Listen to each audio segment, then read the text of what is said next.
Hi అండి, అందరికీ నమస్తే. నా పేరు Shiva Durga. Welcome to SJN garden. ఈరోజు టాపిక్ ఏంటంటే కొత్తిమీరను ఎంత ఈజీగా పెంచుకోవాలనేది ఈ వీడియోలో చెప్తానండి. వీడియోలోకి వెళ్ళే ముందు ప్లీజ్ లైక్ చేయండి, ప్లీజ్ సబ్స్క్రైబ్ మై ఛానల్. చూసారా కొత్తిమీర? ఈ కొత్తిమీర నేను వేసి 28 డేస్ అవుతుందండి. చూడండి ఎంత బాగా వచ్చిందో. చూడండి పెద్ద పెద్ద ఆకులు. ఇలా ఆకులు పెద్ద పెద్దగా రావాలి అనేసి అంటే మనము వీటికి నైట్రోజన్ అనేది ఎక్కువగా అవసరం అవుతుందండి. మంచి మంచి ఫెర్టిలైజర్స్ కనుక మనము 15 రోజులకు ఒకసారి ఏదో ఒక ఫెర్టిలైజర్ కనుక మనం ఆకుకూరలకు ఇచ్చామనుకోండి మంచిగా పెరుగుతుంది. చూసారా ఈ కొత్తిమీర అయితే ఎంత బాగా పెరిగిందో. ఇది వేసి 28 డేస్ అవుతుంది. ఇగోండి ఈ కొత్తిమీర వేసి 15 డేస్ అవుతుంది. చూసారా ఇది పల్చగా వేసుకున్నానండి, అందువల్ల మీకు పల్చగా కనిపిస్తుంది. ఇదైతే ఒత్తుగా వేసుకున్నాను. చూసారా ఇది నాటుకునే విధానం నేనైతే ఎలా వేసుకున్నాను అనేది ఇప్పుడు మీకు చెప్తానండి.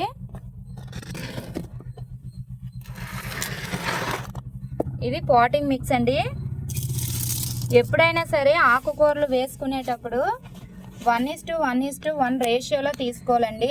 అంటే ఒక వంతు మట్టి, ఒక వంతు కోకోపిట్, ఒక వంతు పశువుల ఎరువు. ఏ ఎరువు మీ దగ్గర ఉంటే ఆ ఎరువు తీసుకోండి.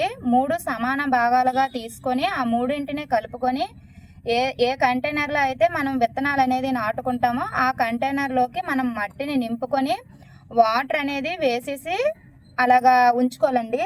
ఎందుకంటే విత్తనం వేసేటప్పుడే మనము వాటరింగ్ చేసుకున్నాం అనుకోండి, ఆ విత్తనం అనేది లోపలికి వెళ్ళిపోయి తొందరగా జర్మినేషన్ అవ్వదనమాట. మట్టి మిశ్రమం కలుపుకున్న తర్వాత వాటరింగ్ చేసుకున్న 1-2 గంటలకి మనం విత్తనాలు నాటుకోవచ్చు. చూడండి నేను ఆల్రెడీ తయారు చేసి పెట్టుకున్నాను. చూడండి దీంట్లో కూడా వేసుకుందాం. ఇవన్నమాట ఇవి మనము షాప్లో కొన్న విత్తనాలండి. చూడండి ఎలా ఉన్నాయో. విత్తనాలు ఎప్పుడు చాలా ఫ్రెష్గా ఉండాలి, లేవంటే రావు. పుచ్చిపోయినవి గట్ట అయితే అస్సలు జర్మినేషన్ అవ్వవు. వేసేటప్పుడే చూసుకొని తీసుకోవాలి.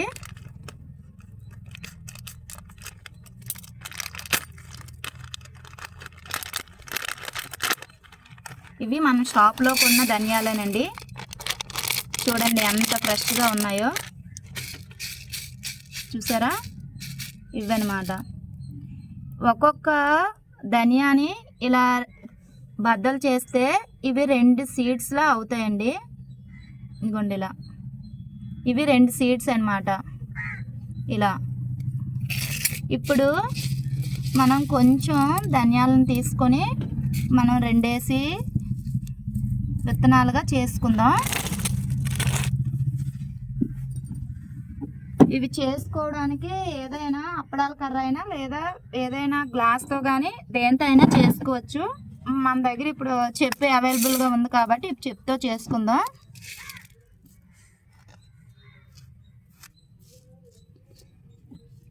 హార్డ్గా కాకుండా కొంచెం లైట్గా ఇలా ప్రెస్ చేస్తే అవి ఒక్కొక్క ధనియా అనేది 2 సీడ్స్లా అవుతాయి.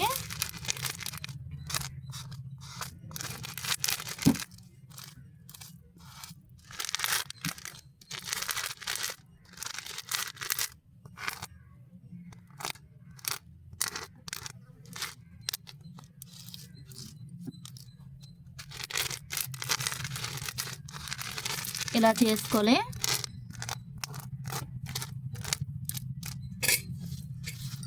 ఇవ్వండి ఇప్పుడు చూసారా ఇలా చేసుకోలే. ఇంకోసారి చూపిస్తాను.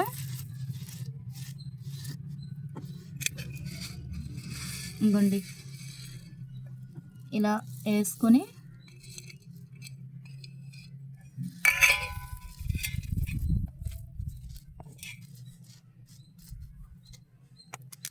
ఇలా లైట్గా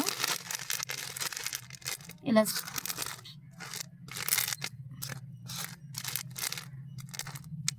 ఇలా అంటే అయిపోతాయి. 1-2 విత్తనాలుగా అయిపోతాయి. చూసారా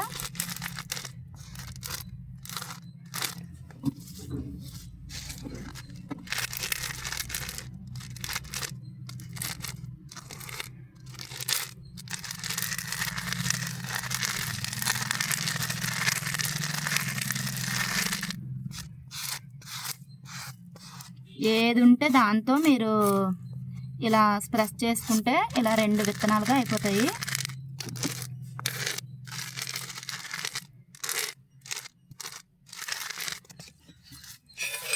ఇప్పుడు ప్లేట్లోకి తీసుకుందాం.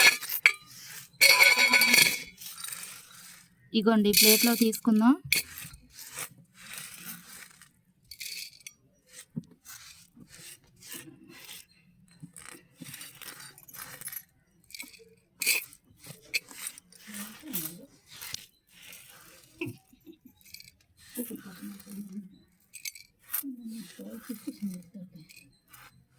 చూసారా, ఇలా ఈ ప్లేట్లోనే తీసుకుందాం. ఇప్పుడు ఈ విత్తనాలను మనం వేసుకుందామండి. ఆల్రెడీ మనం పెట్టుకున్నాం కదా పాటింగ్ మిక్స్, ఈ పాటింగ్ మిక్స్లో వేసుకుందాం.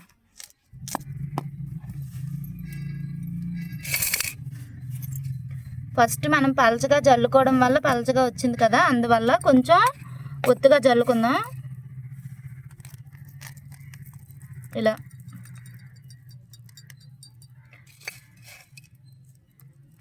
ఎంత ఒత్తుగా జల్లుకున్నా పర్వాలేదు, ఎందుకంటే కొత్తిమీర కాడ అనేది స్ట్రాంగ్గా ఉంటుంది, తొందరగా ఏం పడిపోదు. తొందరగా పడిపోయే ఆకుకూర ఏంటంటే పాలకూర తొందరగా పడిపోద్దండి. అలా పడిపోకుండా ఉండాలంటే ఈ పాటింగ్ మిక్స్లో అంటే 3 వంతులు అది తీసుకున్నాం కదా, ఒక్కొక్కటి 1 వంతు మట్టి, 1 వంతు కోకోపిట్, 1 వంతు పశువుల ఎరువు తీసుకున్నాం కదా, అందులో హాఫ్ అనమాట ఇసుక తీసుకున్నాం అనుకోండి, పడిపోదు అనమాట. అప్పుడు విత్తనం పడిపోదు, స్ట్రాంగ్గా ఉంటుంది.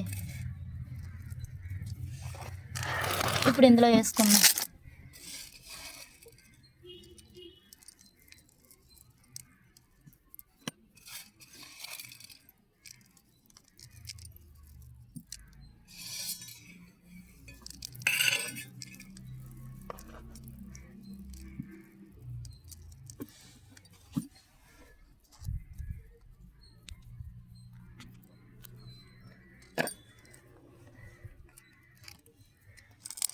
దీనిపైన ఇప్పుడు కోకోపిట్ చల్లుకుందాం.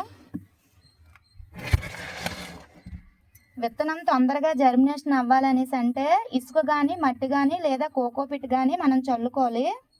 ఎందుకంటే ఈ 3 తేలికగా ఉంటాయి కాబట్టి పై పొర అనేది ఎప్పుడు తేలికగా ఉంది అనుకోండి, తొందరగా జర్మినేషన్ అనేది అవుతుంది. పశువుల ఎరువు గట్ట వేయకండి పైన, ఎందుకంటే అది ఒక అట్టలా ఫామ్ అయిపోయి మనకి విత్తనం అనేది జర్మినేషన్ అవ్వదు, పోతుంది. ఈ కోకోపిట్ తేలికగా ఉంటుంది కాబట్టి తొందరగా, అంటే ఒక 10 డేస్లో మొలకెత్తడానికి ముందే ఒక 5 డేస్లో మొలకెత్తుతుంది, ఖచ్చితంగా మొలకెత్తుతుంది. మీరు ట్రై చేయండి.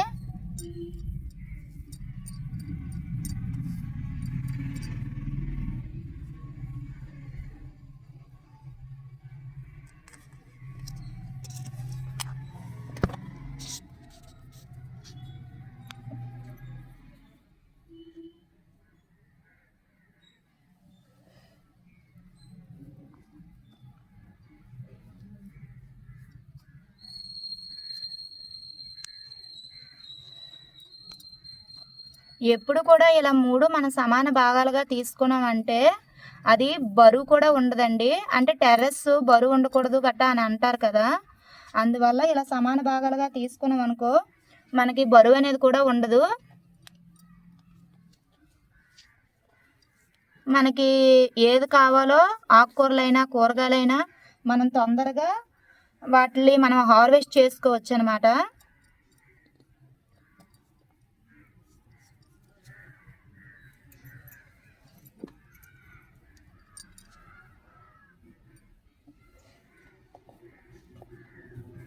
చూసారా ఇలా. ఇప్పుడు దీనికి మనం వాటరింగ్ చేసుకుందాం. ఇలా పైనుంచి ఇలా చిలకరించుకుంటే సరిపోద్ది. ఇలా చిలకరించుకున్న 2 డేస్ తర్వాత మళ్ళీ వాటరింగ్ చేయండి, ఎందుకంటే కోకోపిట్లో తేమ అనేది ఉంటుంది కాబట్టి ఏం ప్రాబ్లం లేదు.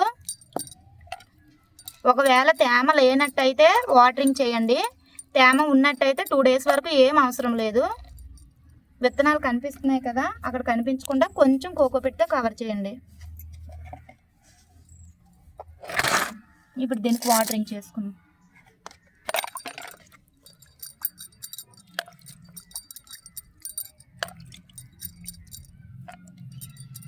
ఇప్పుడు విత్తనాలు వేసాం కదా, ఈరోజు వేసేటప్పుడు వర్షము గట్టా వచ్చింది అనుకోండి, అప్పుడు మనం దీన్ని రక్షించుకోవచ్చండి. ఎలా అనేసి అంటే, దీని మీద ఏదైనా పాలిథిన్ కవరు గట్టా ఉంటే ఇలా క్లోజ్ చేసేయండి. క్లోజ్ చేసిన తర్వాత 1 నైట్ ఉంచితే సరిపోద్ది. అండ్ నెక్స్ట్ డేట్ వర్షం పడినా ఏం ప్రాబ్లం లేదు, మనకి జర్మినేషన్ అనేది అవుతుంది. ఈరోజు నైట్ వర్షం పడే సూచనలు కనుక మీకు ఉన్నట్టయితే ఏదైనా పాలిథిన్ కవరు, ఏ కవర్ అయినా పర్వాలేదు, కవర్తో దీన్ని అంతా క్లోజ్ చేసేయండి. క్లోజ్ చేసి పక్కన పెట్టేయండి. పెట్టేసిన తర్వాత రేపు మళ్ళీ మార్నింగ్ వర్షం పడ్డది అనుకోండి, అది తీసేసినా పర్వాలేదు, మనకి విత్తనాలు అనేవి జర్మినేషన్ అవుతాయి అన్నమాట. ఇది నేను వేసి చెప్పాను కదా 15 డేస్ అవుతుందని. చూడండి ఎలా వచ్చిందో. ఇప్పుడు దీనికి ఎలాంటి ఫెర్టిలైజర్ అనేది నేను ఇస్తానో ఈ వీడియోలో చెప్తానండి.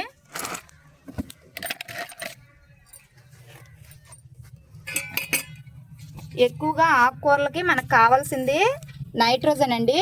ఇది మనం ఇంట్లో వాడేసిన టీ పౌడర్ అనమాట. ఈ వాడేసిన టీ పౌడర్లో ఎక్కువగా నైట్రోజన్ ఉంటుందండి. అంటే వాడేసిన తర్వాత దాన్ని ఎండలో ఎండబెట్టేసి యూజ్ చేయకూడదు. వాడేసిన టీ పౌడర్ని 3 టైమ్స్ లేదా 4 టైమ్స్ అనేది కడిగేసి ఎండలో ఎండబెట్టుకొని దాన్ని మనము ఏదైనా ఇలాంటి డబ్బాలో స్టోర్ చేసుకోవచ్చు. నేను ఎప్పటికప్పుడే మన ఆకుకూరలకు ఇచ్చేస్తాను కాబట్టి పెద్ద డబ్బా ఏం తీసుకోవట్లేదు, చాలా చిన్న డబ్బా అయినా తీసుకుంటాను. దీని నిండా అయిపోయిన తర్వాత ఏ ఆకుకూరలు అయితే ఉంటాయో ఆ ఆకుకూరలకి నేను ఇచ్చేస్తూ ఉంటాను అనమాట. అందుకే నేను చిన్న డబ్బా తీసుకున్నాను. మీ దగ్గర కొంచెం ఎక్కువగా టీ పౌడర్ అనేది ఉన్నది అనుకోండి, అప్పుడు కొంచెం మీరు పెద్ద డబ్బా తీసుకోండి. చూసారా, మనం వాడేసుకున్న టీ పౌడర్ని 3 టైమ్స్ 4 టైమ్స్ కడుక్కోవాలండి. కడుక్కున్న తర్వాత ఎండలో ఎండబెట్టుకోవాలి, బాగా డ్రై చేయాలి. డ్రై అయిన తర్వాత ఆ టీ పౌడర్ అనేది ఇలా తయారవుతుంది. మన ఇంట్లో వాడిన టీ పౌడర్కి ఎండలో ఎండబెట్టిన టీ పౌడర్కి చాలా తేడా ఉంటుంది. చూడండి, చూసారా, ఇందులో నైట్రోజన్ అనేది చాలా ఎక్కువగా ఉంటుందండి. నైట్రోజన్ అనేది ఇది ఆకుకూరలకి చాలా బాగా ఉపయోగపడుతుంది. ఎందుకంటే ఆకుకూరలకు ఉపయోగపడుతుంది అని చెప్తున్నాను. ఆకుకూరలకి ఆకే కదా మనకు కావాలి, ఫ్లవర్స్ ఏం అవసరం లేదు కదా. ఫ్లవర్స్కి అయితే పొటాషియం ఎక్కువగా అవసరము, ఆకుకూరలకు అయితే మాత్రం నైట్రోజన్ మాత్రం చాలా ఎక్కువ అవసరం. అందువల్ల ఈ టీ పౌడర్లో ఎక్కువగా నైట్రోజన్ అనేది ఉంటుంది. కాబట్టి వారానికి ఒకసారి ఇలా పిడికడంతా మన కంటైనర్, ఇప్పుడు ఇది పెద్దగా ఉన్నది కాబట్టి దీనికి 2 పిడికలు టీ పౌడర్ని వేసుకోవాలండి. ఈ మొదళ్ళ దగ్గర వేసుకోవాలి 2 పిడికిళ్ళు.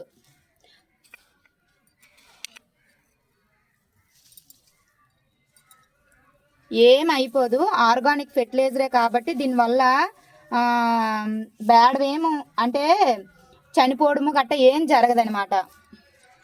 అదే ఇలాంటి చిన్నది అనుకోండి, 1 పిడికిడైతే సరిపోద్ది. ఇంకా కొంచెం ఇలా వచ్చిన తర్వాత అప్పుడు ఇవ్వండి ఫెర్టిలైజరు. ఇప్పుడేం అవసరం లేదు ఫెర్టిలైజరు. చూసారా ఎంత బాగా ఉందో, చూడండి. అదండి ఇవాల్టి వీడియో.